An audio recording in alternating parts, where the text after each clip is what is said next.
Bonjour à toutes et à tous, soyez les bienvenus chez l'écrivain, le podcast où l'écriture est à portée de votre main. Je suis Maude et comme chaque semaine, je réponds à une question que vous m'avez posée sur les réseaux sociaux et qui concerne l'écriture. Cette semaine, je réponds à la question de Véronique sur Facebook qui me posait pas vraiment une question mais me disait que ces derniers temps, ces derniers mois, elle avait perdu toute motivation pour écrire. Et en discutant avec elle, je me suis aperçue que ce n'était pas un manque d'inspiration, que ce n'était pas le syndrome de la page blanche comme on peut le voir souvent chez les auteurs. Non, c'était juste un vrai manque d'inspiration. Et en fait, ce que je lui ai répondu, c'est que c'était un petit peu l'ambiance générale ces derniers temps. Je sais, pour avoir discuté avec d'autres écrivains ou avec même d'autres artistes, des peintres ou des sculpteurs, il manque complètement d'inspiration en ces derniers temps. Ça fait plusieurs mois, ça fait, je pense, depuis cette fameuse crise du Covid qui nous est tombée dessus. C'est tellement pesant, c'est tellement, on ne sait pas où on va, des choses comme ça. Donc, on perd cette motivation, ça joue sur notre morale et ça joue sur la motivation, sur nos envies d'écrire. Alors moi, je vais vous dire qu'il faut pas trop paniquer là-dessus, enfin pas sur le Covid, ça, je ne me prononcerai pas sur votre état d'esprit. Sur la motivation, que vous n'ayez pas envie d'écrire en ce moment, ça me paraît pas complètement dénué de sens, quoi. C'est un petit peu normal. Il faut juste faire comme dans toute situation délicate, faire le dos rond et soit attendre que ça passe. Si vous cherchez vraiment après à retrouver une certaine motivation, je peux vous conseiller de lire un peu plus, je peux vous conseiller d'essayer quelques exercices d'écriture, des petits trucs simples, histoire de pas non plus vous forcer, parce que forcer ce n'est pas la meilleure des solutions souvent pour se remettre à écrire.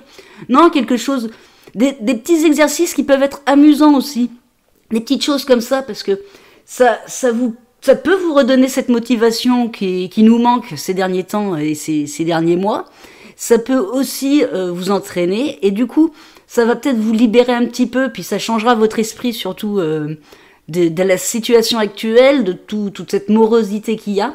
Donc voilà, Véronique, pour te répondre, on va dire, et puis pour faire part un petit peu aux autres, ne vous inquiétez pas d'avoir un manque de motivation dans l'écriture ou dans autre chose de votre vie personnelle, dans vos loisirs, des choses comme ça, si vous n'avez plus envie de je ne sais pas moi, de faire un autre travail artistique ou de faire du bricolage, des choses comme ça, c'est pas anormal, vous avez pas un problème, c'est juste l'ambiance actuelle qui fait que les gens perdent cette motivation.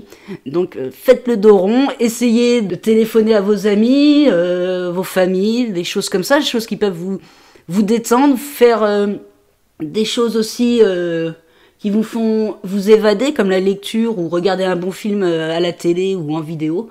Mais essayez surtout de ne pas vous focaliser, ça reviendra la motivation. Ça reviendra peut-être en plus, là on parle en plus du perte de motivation ces derniers mois, et ces derniers mois c'est l'hiver, donc effectivement, l'hiver, l'automne, on peut perdre cette motivation en plus avec le moral qui descend, avec le mauvais temps, tout ça. On peut donc se dire qu'avec le beau temps, même si la situation sanitaire ne s'est pas améliorée, on peut sans doute se dire qu'avec le beau temps, la motivation pour écrire reviendra et reprendra le dessus.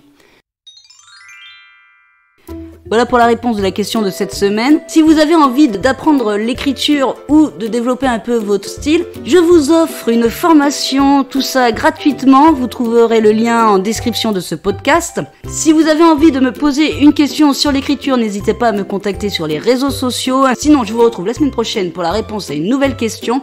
En attendant, bonne écriture à toutes et à tous et prenez soin de vous.